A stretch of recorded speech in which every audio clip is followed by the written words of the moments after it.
గారు good evening అండి. Good evening Vijay గారు. ఎస్, అంటే మొత్తం వేళ్ళన్నీ కూడా ప్రస్తుత కాంగ్రెస్ సర్కార్ వైపే చూపిస్తున్నాయి. ప్రకృతి ప్రేమికులు కావచ్చు, విద్యార్థి సంఘాలు కావచ్చు, ప్రతిపక్షాలు కావచ్చు, ప్రతి ఒక్కరూ కూడా వ్యతిరేకిస్తున్నారు. ఇంకా చెప్పాలంటే మొన్నటి వరకు బీఆర్ఎస్ ప్రభుత్వం సరిగ్గా పరిపాలించలేదని మిమ్మల్ని తెచ్చిపెట్టుకున్నాం అంటే సామెత రూపంలో చెప్పాలంటే ఏరికోరి తెచ్చుకున్న మొగుడు ఎగిరేరిదన్నాడంట. ఆ విధంగా ఉంది కాంగ్రెస్ పరిపాలన అనేది. ప్రస్తుతం విద్యార్థి సంఘ నాయకులు కావచ్చు, ప్రకృతి ప్రేమికులు కూడా అదే చెప్తున్నారు. ఒక్కటి స్ట్రైట్గా అడుగుతున్నాను, రాజుగారు ప్రస్తావించారని కాదు. హైడ్రా విషయంలో మనం ప్రకృతిని కాపాడుకోకపోతే అసలు మొత్తం అల్లకల్లోలం అయిపోతుంది ఈ మానవ ప్రపంచం, లేకపోతే భూమి అంటూ చెప్పుకొచ్చినటువంటి రేవంత్ గారు ఈరోజు 400 ఎకరాల్లో ఇంత పచ్చగా ఉన్నటువంటి ఈ భూముల విషయంలో ఇంత మొండి వైఖరితో ముందుకెళ్లాల్సినటువంటి అవసరం ఏముంది? ఓకే, నిజంగానే టెక్నికల్గా అది కాంగ్రెస్ సర్కార్ లేకపోతే గవర్నమెంట్కి చెందినటువంటి ల్యాండే అయ్యి ఉండొచ్చు. అయినప్పటికీ కూడా ఇంత ప్రకృతిని నాశనం చేస్తూ, విద్యార్థుల మనోభావాలు దెబ్బతీస్తూ, విద్యార్థుల అంటే భవిష్యత్తుకు సంబంధించినటువంటి ఆశయాలపైన నీళ్లు చల్లుతూ ఇలాంటి డెసిషన్ తీసుకోవాల్సినటువంటి అవసరం ఏముంది? అసలు ఇంక హైదరాబాద్లో ఎక్కడా ప్రభుత్వానికి సంబంధించినటువంటి భూములు లేవా?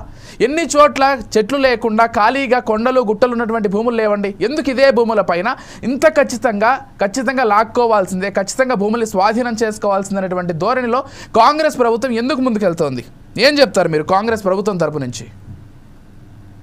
ముందుగా ఫోర్సైట్ టీవీ ప్రేక్షకులకు, మీకు ప్యానెల్ ఉన్న వారికి నమస్కారం.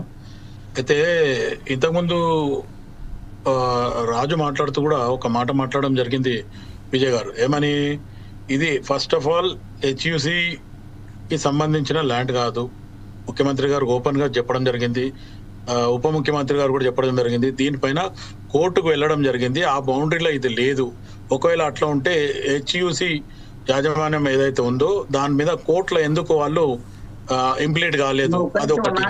హైదరాబాద్ సెంట్రల్ యూనివర్సిటీ గోడలకు వెలువడే ఉంది భూమి 400 ఎకరాలు కూడా గోడ సరిహద్దు లోపలే ఉంది. ఈ యొక్క విషయాన్ని రాజు నేనేం చెప్తున్నా అంటే, నువ్వు చెప్పిన దానికే నేను ఓపెన్ గా చెప్తాను. ఎందుకంటే చంద్రబాబు నాయుడు ఎవరికైతే ఇచ్చిండో అది వాళ్ళు టైమ్లీ వాడలేదు కాబట్టి దాన్ని ఇప్పుడున్న రాష్ట్ర ప్రభుత్వం కొట్లాడి దాన్ని గవర్నమెంట్ ఆధీనంలో తీసుకోవడం జరిగింది.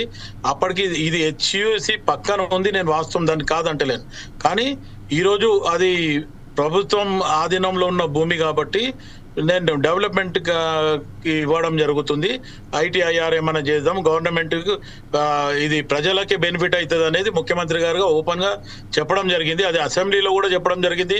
దీని డిసిషన్ కాకముందు కూడా ఈ రోజు అంటే కేవలం అడవి భూమిని మనం ఒక్క నిమిషం మూగజీవులను నాశనం చేద్దామన్నా అంటే కేవలం ఒక్క నిమిషం రాజుగారు, శివగారు ఇప్పుడు ప్రభుత్వం డబ్బును సమకూర్చుకోవాలనుకోవడంలో తప్పు లేదు. కానీ ఇంతమంది ప్రకృతి అసలు ఓపెన్గా కనిపిస్తుంది కదండి. అసెంబ్లీలో ఏం మాట్లాడతారు? జింకలు పులులు ఉన్నాయా అని అక్కడ మాట్లాడతారు. హైదరాబాద్ పరిసర ప్రాంతాల్లో పులులు ఏం లేవు అనుకోండి, అవి నల్లమలలో ఉంటాయి. కానీ హైదరాబాద్ పరిసర ప్రాంతాల్లో ఉన్నటువంటి అటవీకి సంబంధించినటువంటి భూములు కావచ్చు, ఇలాంటి ల్యాండ్స్లో కావచ్చు, జింకలు, నెమళ్ళు, అనేక వన్యప్రాణులు ఉంటున్నాయి. గుంటనక్కలు అని చెప్తారు. ఎవరిని గుంటనక్కలు అంటున్నారంటే విద్యార్థులు గుంటనక్కలు అంటున్నారా? అక్కడ పోరాడేది విద్యార్థులే కదా. ఇదే రాహుల్ గాంధీ గారు హెచ్సియూకి వచ్చి ఎన్ని హామీలు ఇచ్చారు? అసలు రాజు ఒక్క నిమిషం ఇక్కడ ఒక్క నిమిషం నేను మాట్లాడి నువ్వు మాట్లాడేటప్పుడు నేను మాట్లాడలేదు కదా. సరే రాజు గారు వాడిని మాట్లాడివ్వండి. రాజు గారు లెట్ హిమ్ టాక్. శివగారిని మాట్లాడివ్వండి. అసెంబ్లీలో ఓపెన్ గా చెప్పడం జరిగింది.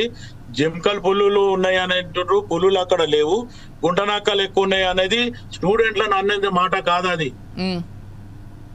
పార్టీలు ఏదైతే విద్యార్థులను రెచ్చగొడుతుండ్రు, ఇది హెచ్యుసి ల్యాండ్ అనేది రెచ్చగొడుతున్న రకంగానే ఆ మాటకి గుంటనక్కలు అని చెప్పి రాజకీయ నాయకులు ఎవరైతే టీఆర్ఎస్ బీఆర్ఎస్ వచ్చి మాట్లాడుతుండ్రు. గతంలో వీళ్ళ ప్రభుత్వం ఏం చేశారు? ఇప్పుడు మంచి దానికి నేను పూనుకుంటా అంటే వీళ్ళు ఇట్లా అడ్డుకాలేసి హెచ్యుసి స్టూడెంట్లని రెచ్చగొడుతున్నారు అనే రకంగా మాట్లాడడం జరిగింది తప్ప ఈ రోజు స్టూడెంట్లను అన్నారు అనేది అయితే అవాస్తవం. అది ఒక్క విషయం అండి, ఇది మీ కాంగ్రెస్ ప్రభుత్వంలోనే గతంలో రాజుగారు కైండ్లీ ఒక్క నిమిషం ఆగండి. రాజుగారు ఇతరులు కూడా ఉన్నారు, వారిని కూడా మాట్లాడించే టైం ఇద్దాం. శివగారు గతంలో ఇందిరాగాంధీ గారి టైంలో భూములు హెచ్సియుకి కేటాయించడం జరిగింది. ఆ తర్వాత చంద్రబాబు గారి టైంలో వాటిని ఏదో స్పోర్ట్స్కి సంబంధించినటువంటి ఒక అథారిటీకి ఇచ్చే ప్రయత్నం చేశారు. మళ్ళీ రాజశేఖర రెడ్డి గారు వచ్చిన తర్వాత 2006లో మళ్ళీ మొత్తం ప్రాసెస్ని రివోక్ చేసి మళ్ళీ హెచ్సియుకి అప్పగించే ప్రయత్నం చేశారు. సరే, ఇక్కడ టెక్నికల్గా అటు ఇటు అయ్యి ప్రభుత్వానికి వెళ్ళుండొచ్చు భూములు, కానీ వాస్తవంగా హెచ్సియు భూములే కదా అవి. ఇందిరాగాంధీ గారు కేటాయించింది హెచ్సియుకే కదా.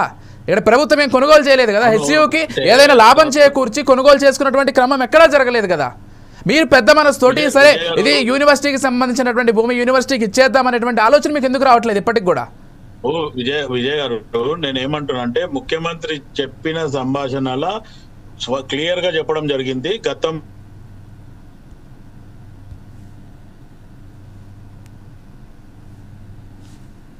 రైట్, శివగారి ఇంటర్నెట్ సిగ్నల్ సరిగ్గా లేనట్లుంది. ఒక్కసారి భానుగారితో మాట్లాడదాం. ప్రకృతి ప్రేమికులు వారు కూడా సిద్ధంగా ఉన్నారు. భానుగారు, గుడ్ ఈవినింగ్ అండి.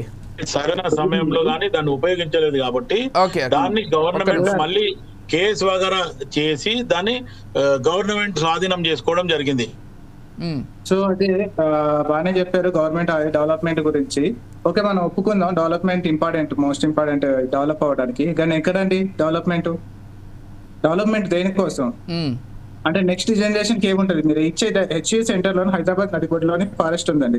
ఫారెస్ట్ ఈ రోజు కాంగ్రెస్ పార్టీ ప్రభుత్వ ఆధీనంలో ఆ జాగా ఉంది. ప్రభుత్వ ఆధీనంలో ఉన్న 400 ఎకరాలని అది మామూలుగా ఈ ఐటీఆర్ కి ఇవ్వమా లేకపోతే దీని వల్ల తెలంగాణ అభివృద్ధికే వాడడం అనేది ముఖ్యమంత్రి గారు ఓపెన్ గా చెప్పడం జరిగింది. అంటే భానుగారు ఒక్క నిమిషం అభివృద్ధి. ఎస్ శివగారు మీరు అర్థం చేసుకోవాల్సింది ఏంటంటే ఒక్క నిమిషం శివగారు మీరు అర్థం చేసుకోవాల్సింది ఏంటంటే ఈరోజు ప్రపంచం మొత్తం కూడా ప్రకృతిని ఎలా కాపాడుకోవాలి, సస్టైనబుల్ ఇప్పుడు ఎనర్జీ విషయంలో కూడా సస్టైనబుల్ ఎనర్జీ అనేటువంటి ఒక పదాన్ని ఉపయోగిస్తున్నాం. ఎక్కడా కూడా ప్రకృతిని ఇబ్బంది పెట్టకుండా, అడవుల్ని నాశనం చేయకుండా ముందుకెళ్లాలనేటువంటిదే లక్ష్యం. రాహుల్ గాంధీ గారు ఆయన మేనిఫెస్టోలో కావచ్చు, ఎన్నికలకు ముందు ఆయన చెప్పింది కూడా ఇదే. ఎక్కడా కూడా ప్రకృతికి ఇబ్బంది కలగకుండా అభివృద్ధి చేసుకోవాల్సినటువంటి లక్ష్యాలతో ముందుకెళ్దామంటూ మీ పార్టీ అధినేత రాహుల్ గాంధీ గారు కూడా చెప్పారు, లేకపోతే మీ పార్టీ ముఖ్య నేత రాహుల్ గాంధీ గారు కూడా చెప్పారు. రాహుల్ గాంధీ గారు గతంలో హెచ్సియు యూనివర్సిటీకి వచ్చి ఆయన సందర్శించినటువంటి సందర్భం కూడా లేకపోలేదు. అంటే కేవలం ఇప్పుడు ప్రభుత్వానికి కొంత ఆదాయం చేకూరుతుందనేటువంటిది మాత్రమే కారణమా? బీసీ మీద గొడవ జరిగినప్పుడు అక్కడ చనిపోయిండు అనే ఒక ఉద్దేశంతో రాహుల్ గాంధీ గారు వచ్చి రాలేదంటే స్టూడెంట్ కి సపోర్టివ్ గానే రావడం. ఈ రోజు ఎందుకు మరి పలకట్లేదు? ఏమండి, ఈ రోజు ఇంతమంది ట్విట్టర్లో కావచ్చు లేకపోతే ఇతర సోషల్ మీడియాలో కావచ్చు రాహుల్ గాంధీ గారికి సంబంధించి ఆయన్ని అటాచ్ చేస్తూ అనేక పోస్టులు పెడుతున్నారు. ప్లీజ్ రెస్పాండ్ అని. ఎందుకు రెస్పాండ్ అవ్వట్లేదు? నేనేమంటున్నాంటే ఈ రోజు ప్రభుత్వము అధికారంలో ఉండి 15 మాసాలు జరుగుతుంది. 15 మాసాలలో ఇదేదైతే ల్యాండ్ వేరే వాళ్ళకి ఇచ్చింది ప్రభుత్వం స్వాధీనం తీసుకుంది. ఒకసారి చంద్రబాబు నాయుడు గారు అది అప్పుడు ఇచ్చినప్పుడు ఎవరు కూడా ఇది హెచ్యూసి ల్యాండే మీరు ఎందుకు ఇస్తున్నారని అప్పుడు పోరాడిన వాళ్ళు ఎవరు లేరు. ఒకవేళ అట్లా జరిగి ఉంటే బహుశా ఆ రోజు ఇంత సోషల్ మీడియా లేదు, ఆ రోజు ఇంత మీడియా లేదు, ప్రజలకు అవగాహన లేదు. ఈ రోజు అవగాహన వచ్చింది, ప్రజలకి అడుగుతున్నారు. మీరు ఎందుకు హెచ్సియుకి మళ్ళీ కేటాయించలేరు? ప్రభుత్వాన్ని తీసుకోవాల్సినటువంటి ఉద్దేశం ఏం లేదు కదా. హెచ్సియుకి కూడా కేటాయించవచ్చు కదా ల్యాండ్ ని. ఇప్పుడు విజయ్ గారు, నేనేం చెప్తున్నా అంటే ఆల్రెడీ గతంలో ఇది అక్కడ నుంచి హెచ్యూసి ఇందిరాగాంధీ ఇచ్చింది అనేది మీరే చెప్తుండ్రు.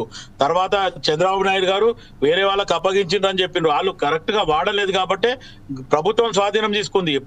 ఎప్పుడైతే చంద్రబాబు నాయుడు గారు ఇచ్చినప్పుడే హెచ్యూసికి ఇది ఇంకొక భాగం అయిపోయింది. ఇప్పుడు అది హెచ్యూసి ల్యాండ్ కాదనేది అక్కడ ప్రభుత్వం ఈ రోజు ఖచ్చితంగా చెప్పడం జరుగుతుంది. దాని మీద కేసు ఉంటే ఆ కేసును కూడా ఈ రోజు ప్రభుత్వం ఎవరైతే అక్కడ సుప్రీంకోర్టులో పెట్టి వాళ్ళని ఇది ప్రభుత్వం స్వాధీనం చేసుకోవడానికి తీసుకోవడం జరిగింది. ఇప్పుడు దీన్ని ప్రభుత్వం వేరే రకంగా వాడతామని చెప్తుంటే ఈ రోజు ఆపోజిషన్ పార్టీ వాళ్ళు కానీ లేకపోతే ఇది హెచ్యూసి కాదు అనేది ఇప్పుడు పోరాడే స్టూడెంట్స్ కి కూడా ఇప్పుడు అర్థమవుతుంది. సరే ప్రకృతి అనే రకంగా పోతుంది. సరే, ప్రకృతికి సంబంధించినటువంటి వినాశనానికి సంబంధించి భాను గారు చెప్పాలనుకుంటున్నారు. భాను గారు కంటిన్యూ చేయండి. భానుకిరణ్ గారు.